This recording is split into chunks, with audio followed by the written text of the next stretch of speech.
초대교회 가장 유력한 사람을 뽑으면 누구냐면 바로 바울 사도였습니다.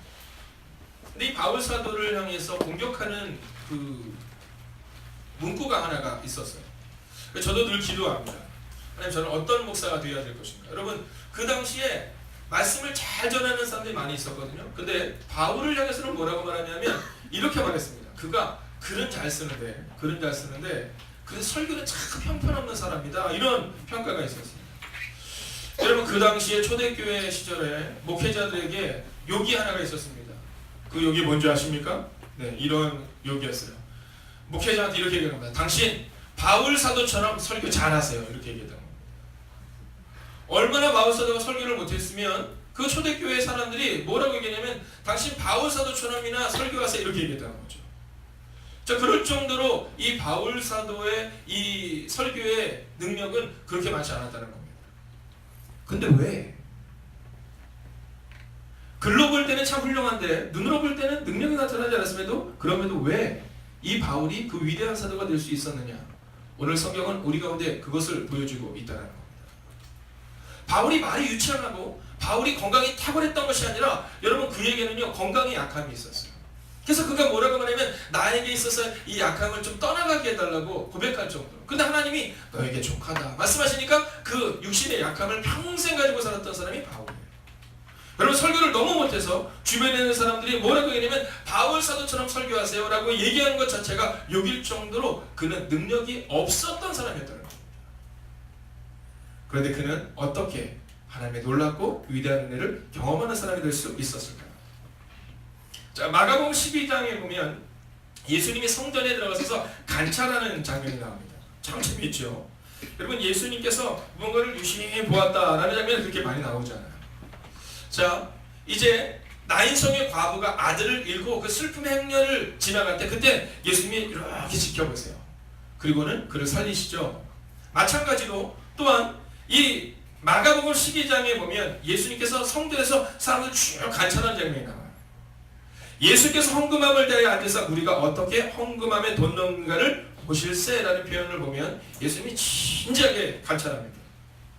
자, 근데 거기에는 아주 대조적인 표현이 나옵니다. 첫 번째는 뭐냐면 여러 부자와 한 가난한 과부라는 표현이 나옵니다. 여러 부자와 한 가난한 과부. 자, 부자들은 여러 명이 있었다라는 거고, 그리고 한 과부는 가난했다라는 겁니다. 자, 그런데 예수님이 쭉 관찰하신 다음에 뭐라고 말씀하시냐면 저 여러 명의 부자들이 낸 헌금은 엄청나게 많지만 그러나 하나님이 기뻐하신 예물은 바로 이 한 가난한 과부가 드렸다. 아무것도 아닌 것 같던 두렙돈. 이 두렙돈은 어떤 표현이냐면 지금으로 치면 목욕하는 정도의 표현입니다. 그러니까 약 한 3,000원에서 5,000원 정도로 추측할 수 있는 거죠. 자, 그런데 예수님이 이렇게 말씀하세요. 왜 그러냐면 저 가난한 과부는 자기의 모든 소유 곧 생활비 전부를 넣었다, 이렇게 말합니다. 오늘 이 여인이 얼마나 많은 것을 가졌느냐가 아니라 그의 마음의 중심, 즉 전부를 드리는 헌신을 통해 하나님이 칭찬하셨다라는 거죠. 자, 오늘 바울 가진 것이 아무것도 없었고 오직 하면 설교하는데 여러분 생각해 보세요. 제가 목사잖아요. 제가 목사인데 저희 후배가 만약에 다른 후배한테 이렇게 얘기하는 거예요. 욕을 하는데 뭐라고 하냐면 야야야, 너 박중희 목사님처럼 설교하는 사람 되라. 이게 욕이라면 제가 얼마나 슬프겠어요. 근데 고린도 교회에 바울을 공격할 때 그렇게 공격할 정도로 바울은 설교의 능력이 없었던 사람이에요. 여러분, 다윗을 볼까요? 다윗이 골리앗을 넘어뜨릴 때 그는 카탄이라고 표현하는 막내라는 표현 가운데 있습니다. 근데 그가 그 골리앗을 넘어뜨릴 수 있었던 이유는 자기의 전부를 드린 거예요. 자기의 전부를 들여서 그 골리앗을 향해 달려간 거죠. 여러분, 그때 사도행전은 뭐라고 고백하는지 아십니까? 내 마음에 합한 사람이다, 이렇게 말해요. 내 마음에 합한 사람이다. 할렐루야. 여러분, 성경이 이것을 말하고 있어요. 내 마음에 합한 사람이다. 저는 이곳에 모인 우리 행보대각교회에 속한 성도님들과 또 함께 드리는 예배드리는 모든 분들의 가정 가운데 여러분의 전부를 드리는 헌신을 통해 다윗처럼, 그리고 오늘 바울처럼, 그리고 다윗처럼 정말로 하나님의 마음에 합한 사람이라는 고백을 드릴 수 있는 그한 사람이 되시기를 주의 이름으로 축원하겠습니다. 이 바울이 하나님 앞에 살아간 거예요. 제가 하나님께 기도하는 게 있습니다. 그게 뭐냐면 하나님, 지금은 하나님 보시기에 제 모습이 어떻습니까? 늘 물어봐요. 그리고 이렇게 기도합니다. 사람들이 볼 때 야 우리 목사님 참 좋다라고 평가받는 사람이 아니라 하나님의 마음에 합한 사람이 되게 하여 주시옵소서. 여러분 이게 사실은 저의 고백이고 우리의 고백이 되어야 돼요. 여러분 바울은 설교에 능력이 없었지만 바울이 가는 것마다 교회가 세워져요. 왜냐면 바울은 진짜였거든요. 바울은 진짜였거든요. 여러분 바울의 말씀은요 우리의 가슴을 찔러 쪼개지만 그런 진짜 말씀이었거든요. 여러분 달콤한 듯 보이지만 여러분 세상적인 말씀이 아니라 우리의 삶을 바꾸는 말씀이었거든요. 그게 바울이었다라는 거예요. 근데 이 바울이 이제 그가 너무나도 사랑하는 그의 영적 아들이에요. 영적 아들. 여러분 목숨을 걸고 얻었던 영적 아들 이 디모데에게 그의 마지막 선포를 지금 하고 있는 겁니다. 자, 뭐라고 선포하는지 우리가 같이 한번 읽어보겠습니다. 함께 읽습니다. 시작.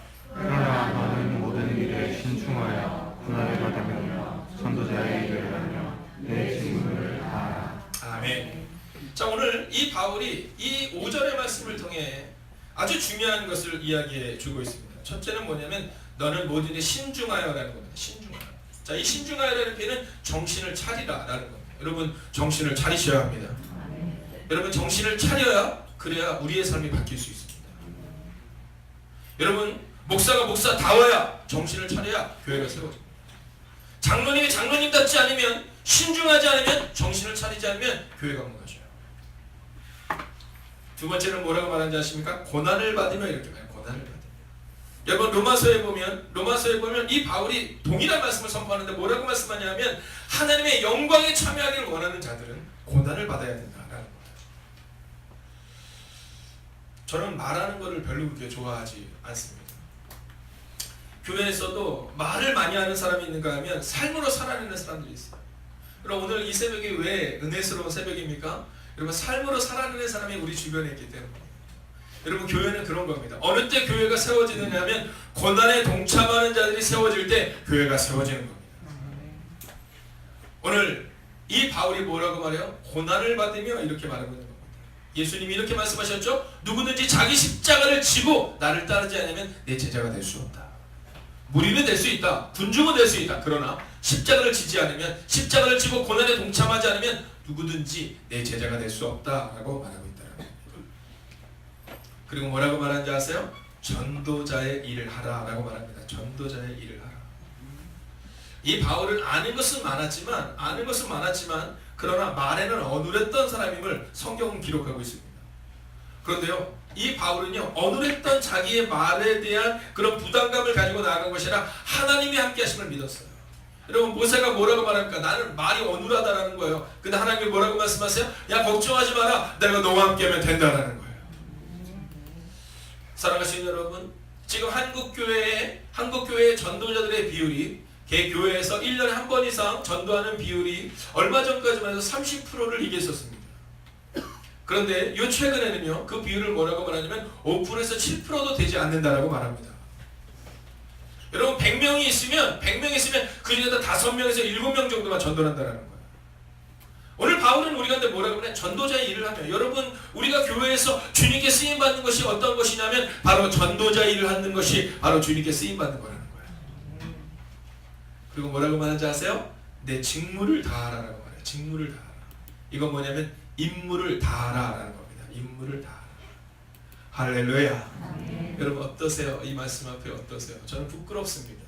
부끄럽지만 믿음으로 선포합니다. 여러분 신중하여, 즉 정신을 차리고 고난을 받으시고 전도자의 일을 하며 그리고 여러분의 임무를 끝까지 완수하는 여러분과 제가 되기를 주의 이름으로 축원하겠습니다. 우리 한번 옆에 있는 분에게 한번 이렇게 인사할까요? 우리는 끝까지 해낼 것입니다. 함께 인사할까요? 우리는 끝까지 해낼 것입니다. 근데 제가 한 가지 또 빼먹은 게 있어요, 여러분. 네, 여러분 저를 잘 아시죠? 네. 모든 것이 부족하지만 특별히 깜빡깜빡하는 것 같아요. 사진을 찍었어야 되는데 제가 사진을 안 찍었어요. 자, 우리 찬양팀 괜찮으시면 자리로 한번 가서 앉아보시겠어요? 자, 네.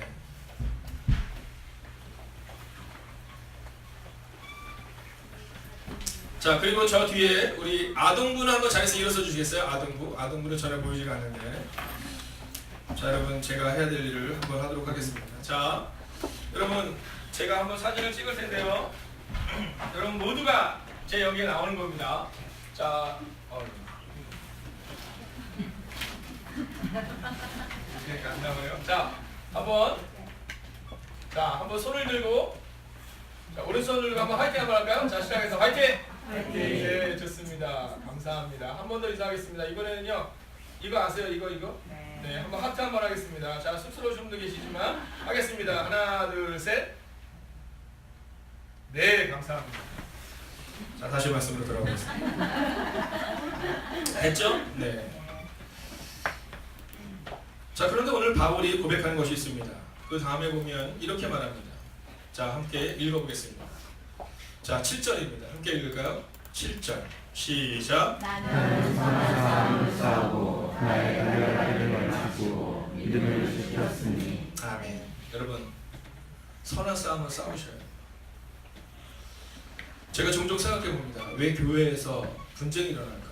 이유는 단순하고 명료합니다. 선한 싸움을 싸우지 않기 때문입니다. 여러분, 일본이 우리나라를 공격할 때 이 내부적인 문제가 있을 때보다 외부를 공격했습니다. 그 얘기는 뭐냐면 고인물을 썼기 때문이다라는 거죠. 여러분, 우리가 선한 싸움을 싸우고 달려갈 길을 마치고 그리고 전도제의 지구를 하고 그럼 교회에서 큰 소리가 날 틈이 없어요. 여러분, 해야 될 일이 너무 많으니까 틈이 없는데, 근데 문제는 뭔지 아시죠? 네, 단순하고 명료합니다. 우리가 지금 해야 될 일을 하지 않는 거예요. 그러니까 교회에서 서로를 향해서 엉뚱한 얘기가 나오는 겁니다.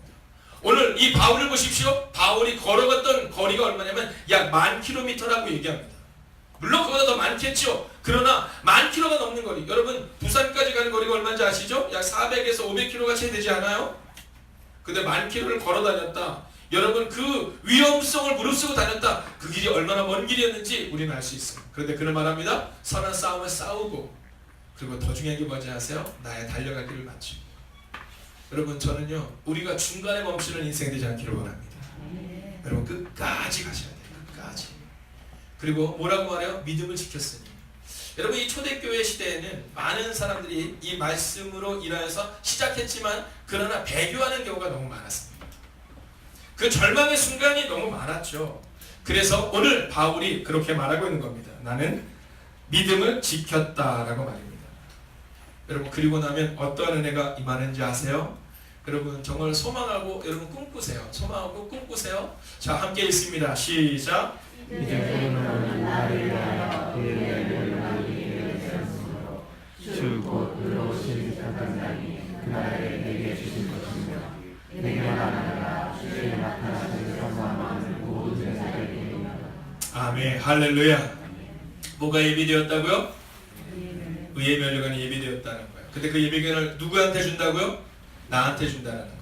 그리고 두 번째는 내게만 아니라 주의 나타나심을 삼하는 모든 자에게 준다라는 거예요. 여러분, 하나님께서 우리 가운데 주시는 면류관을 기대하고 소망하십시오. 여러분, 바울에게만 주는 것이 아니라 목사와 장로에게만 주는 것이 아니라 권사 집사에게만 주는 것이 아니라 우리 모두에게 주는 하나님의 은혜가 이미 예비되고 준비되어져 있다라는 겁니다. 박재신 목사님이라는 목사님이 계세요. 이 목사님의 설교 내용에 보면 그런 내용이 납니다. 바울에게는 세 개의 눈물이 있었다는 거죠. 첫 번째는 뭐냐면 약함 때문에 흘리는 눈물. 고린도전서 2장 3절을 보면 고린도의 복음을 전하기 시작할 때 그 자신의 모습을 이렇게 고백해요. 내가 너희 가운데 구할 때 약하며 두려워하며 심히 떨었노라. 여러분, 기도할 때 눈물이 나는 거 부끄러워하지 마십시오. 오늘 바울도 뭐라고 말하면 내가 두려웠고 떨었다라고 말합니다. 오늘 기도할 때 우리 마음 가운데 그 두려움의 눈물을 여러분 부끄러워하지 마십시오. 그 두려움의 눈물을 세상에서 흘릴 것이냐 아니면 주님께 맡길 것이냐, 그 약함 때문에 흘리는 눈물이었다는 거죠. 두 번째는 은혜 때문에 흘리는 눈물이었습니다. 여러분, 바울은요 눈물의 사도라고 말해요. 바울이 처음에는 강했던 사람이거든요. 바울이 처음에는 그리스도 예수를 믿는 사람들을 잡아 죽이는 사람이었지만 그는 눈물의 사도로 바뀌어요. 왜냐하면 주님이 주신 은혜 때문에. 그리고 마지막 세 번째로는요, 그가 사명 때문에 흘리는 눈물이 있었다는 겁니다. 고린도후서 11장 29절을 보면 누가 약하면 내가 약하지 않으며 누가 실족하게 되면 내가 애타하지 않더냐 이렇게 말하고 있습니다. 지금 주익 집사님께서 몸이 좀 좋지 않으십니다. 몸이 좋지 않아서 지금 병원에 입원해 계세요. 여러분 함께 기도해 주셔야 합니다. 여러분, 우리 모두가 기도해 주셔야 돼요. 근데 장기명 성도님이 어저께 이제 가족들이 여러분 들어왔어요. 네, 정말 안전하게 들어왔습니다. 안전하게 들어와서 잘 자고 있죠? 네. 근데 어저께 거기를 가기 전에 공항에 가기 전에 가족들을 데려가서 거기 들렸다고 하죠. 여러분 누가 실족하게 되면 내가 애타하지 않더냐? 여러분 누군가 홀로 있는 게 너무 애타하고 안타까운 마음을 가지고 있는 거예요. 바로 이 눈물이, 이 사명의 눈물이 우리 가운데 있어야 한다라는 겁니다. 이번 주일에는 저희가 비전금을 할 때 지난주에도 제가 여러분의 특별한 부탁을 드렸어요. 여러분 이번 주일에 드리는 비전금은 여러분이 최선을 다해달라고. 왜냐하면 지금 명례교회 우리 간사님의 아버님 교회에 이제 우리가 처음으로 교회 이름으로 이제 교회를 섬기려고 합니다. 아버님이 지금 5년째, 5년이에요, 7년이에요? 7년 정도 네, 7년. 5년 전에 7년 전에 발병하시고 2년 전에 다시 한번 발병하셔서 지금 투병 중에 계세요. 근데 지난주에 제가 기도하고 있는데 사실은 이번 특별 새벽 기도를 끝나면서 우리가 우리의 정성을 어떻게 써야 될까, 이 교회 스피커가 좀 문제가 있는데 이 스피커 좀 바꿔야 되지 않을까, 성도의 힘을 합쳐야 되지 않을까 하고 기도하고 있는데 하나님께서 저에게 주셨던 말씀은 야, 네 목소리가 있는데 정말로 너의 마음 가운데 그 애타는 마음이 있느냐, 이런 말씀을 주십니다. 그러면서 우리가 작은 교회들을 섬겨야겠다는 마음을 주셨는데 우리가 주변에 있는 교회들은 정말 열심히 섬겼는데 사실 실상은 우리 가족인 우리 간사님의 아버님을 섬긴 적이 별로 없었다라는 거죠. 자그마치 7년의 투병 가운데 있으신데 여러분 바로 이런 겁니다. 우리 가운데 그런 이웃들을 향한 그 애타는 마음이 있느냐라는 거예요. 오늘 아침에 나가니까 우리 간사님이 막 눈을 이제 막 쓰시는 거예요. 근데 이강 목사님이 나오시자마자 또 막 같이 쓰는 거예요. 지난번에 우리가 김영주 장님도 막 쓰시더라고요. 여러분 애타는 거죠. 교회 딱 들어가는데 아이 뭐 내가 장로인데 무슨 뭐 내가 아예 내가 권사인데 무슨 그냥 젊은 사람들이 하는 거지가 아니라 여러분 애탄 거예요. 젊은 사람들이 하는 거 보면서 내가 같이 해줘야지 하는 마음이 드는 거예요. 여러분 저는 올 한 해 우리 가운데 이 사명의 눈물이 세워지는 교회가 되기를 주의 이름으로 축원하겠습니다. 저는 오늘 말씀을 마치려고 합니다. 그런데 오늘 여러분에게 조금은 어렵지만 제가 꼭 해야 될 얘기를 말씀을 드리려 합니다. 자, 같이 한번 읽어보겠습니다. 6절입니다. 함께 읽을까요? 시작. 존재와 다시 내 안에서 부어지고 나의 떠날 시간이 가까웠도다. 아멘. 자, 오늘 여러분들과 저는 이 마지막 말씀을 함께 나누고 이제 기도하게 될 것입니다. 성경아, 윤진아, 승원아, 자 이제 그 제사를 드리잖아. 제사가 뭐냐면 예배야, 예배. 자, 교회에서 예배를 드릴 때 우리가 예배를 드리면 뭐부터 해요? 찬양하죠, 찬양. 그죠? 우리 인도자님이 이렇게 찬양 생각에 찬양 열심히 해요. 그 다음에 뭐예요? 기도하죠, 기도. 네. 그리고 또 뭐하죠? 말씀 봐요. 자, 이것처럼 구약시대에는요, 제사를 드리는데 여러 가지의 과정을 거칩니다. 근데 그 과정 가운데 마지막 과정이 뭐냐면 바로 6절에 나오는 전제라는 겁니다. 전제. 자, 이 전제라는 단어가 오늘은 여러분에게 조금 어렵게 다가올지 몰라도 여러분 제가 분명하게 말씀드리겠습니다. 그리고 앞으로 우리는 이 전제라는 단어를 계속해서 살펴보게 될 거예요. 자, 이 전제라는 것은 뭐냐면 제사를 드리는데 이제 제물을 드리는 겁니다. 양을 드리고 소를 드리는 거예요. 그리고 나서 마지막으로 드리는 게 뭐냐면 바로 이 전제입니다. 포도주나 여러분 이것들을 그 위에 붓는 겁니다. 여러분 충분히 드렸는데 드렸음에도 불구하고 너무 안타까운 거예요. 내가 더 드리고 싶은데 그때 드리는 것이 바로 전제다라는 겁니다. 다 태우고 나든 아니면 태우기 전이든 여러분 마지막으로 붓는 것이 이 전제. 근데 오늘 바울은 자기의 삶을 전제라는 표현으로 종종 씁니다. 오늘 이 디모데 후서뿐만이 아니라 바울이 내가 전제와 같이 드려졌다라는 표현을 종종 씁니다. 자, 그 이유는 여기에 있습니다. 오늘 이 디모데 후서는요, 이 바울이 거의 그의 인생의 마지막에 쓴 성경입니다. 자, 그가 너무나도 사랑했던, 목숨처럼 사랑했던, 정말 믿었던 아들이었던 이 디모데에게 뭐라고 하냐면 내가 전제와 같이 주님께 드려졌다라고 말해요. 내가 이미 부어졌고 내 인생의 마지막을 하나님께 드렸다라고 말해요. 이 디모데의 고향이 어디냐면 루스드라는 곳입니다. 자, 바울이 고백할 때 자기를 향해서 이렇게 고백해요. 내가 바다에 수없이 빠질 뻔했고 돌에 맞아 죽을 뻔했다라는 표현이 나오는데 그 돌에 맞아 죽을 뻔한 장소가 어디냐면 루스드라는 곳입니다. 그 루스드라가 어디냐면 바로 이 디모데의 고향입니다. 자, 유대인들이 이 바울을 따라와요. 그러면 바울을 향해서 돌을 던집니다. 그런데 그 돌에 맞는데 여러분 돌에 맞아 보셨어요? 네, 아직 맞아본 적 없으시죠? 여러분 저는 올 한 해는요 우리가 복음을 전하다가 돌에 맞지는 않더라도 복음을 전하다가 정말 소금 맞아보고 정말 사람들에게 손가락질 당해보는 은혜가 임하기를 주의 이름으로 축원하겠습니다. 여러분 교회에서 영광을 바라보는 게 아니에요. 이 바울이 그런 거예요. 그곳에서 복음을 전하는데 사람들이 돌로 쳐요. 근데 얼마나 돌로 쳤는지 얼마나 피를 많이 흘렸는지 아 죽었다 이렇게 생각하고 그를 밖에다가 내어 던지는 거예요. 누가 봐도 죽은 거예요. 왜냐하면 그 돌에 맞아 죽을 만큼 피가 얼마나 흘렀는지 만신창이가 되었는지 죽었다 그래서 밖으로 버린 거예요. 근데 사도행전 14장과 15장과 16장을 보면 죽었는지 알고 던졌던 이 바울이 죽지 않아요. 그리고 살아나요. 그리고 그가 그 옆에 골로 갑니다. 자, 그런데 루스드라 옆으로 갔는데 중요한 것이 한 가지가 있어요. 그가 갔던 그곳에서 여러분 그가 그 절망 가운데 눈물 가운데 고통 가운데 있을 때 어디로 가고 싶었을 것 같습니까? 집으로 가고 싶었을 것 같아요? 고향으로 가고 싶었을 것 같아요? 집에 있는 고향으로 가고 싶었을 거예요. 근데 바로 이 루스드라가 옆에 있는 거기에는요 타우루스 산맥이라는 산맥이 있습니다. 자, 그 산맥을 질러서 내려가면 그러면 거기가 어디냐면 다소예요. 다소가 어디냐면 바울의 고향이죠. 자, 그 산맥을 넘어가는 것이 바로 길리게 게이트라고 우리가 표현합니다. 생각해보세요. 돌에 맞아서 죽을 뻔한 거예요. 피를 흘리고 다 죽었다고 생각한 거예요. 너무 외롭고 너무 힘든 거예요. 너무 절망스러운 거예요.